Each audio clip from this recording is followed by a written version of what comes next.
Mental health care continues to be a crisis across the nation. New data showing more and more emergency calls are related to mental health crises.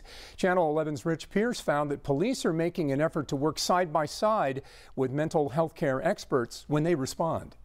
The American Psychological Association estimates that 20% of all calls to law enforcement involves someone going through a mental health crisis. And to deal with that, officials say it's going to take a group effort.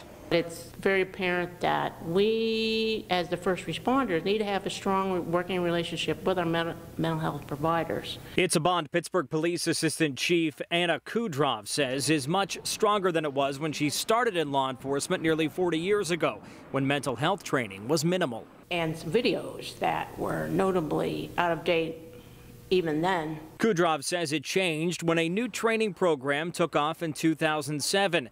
Training provided by groups like UPMC's Resolve Crisis Center. We've trained, I think, over 1,000 officers in something called Crisis Intervention Team Training. Dr. Jack Roselle serves as medical director. Some of that is how to recognize people who might be having a psychiatric emergency, and part of that is how to appropriately respond to them without escalating the situation. Recognizing is the first step for law enforcement. The training helps the officer pick up on these clues quicker. This person may not be deliberately acting this way. Then it's a conversation, establishing a dialogue between law enforcement and the person. It includes getting them to open up about what's going on and moving them away from any weapons.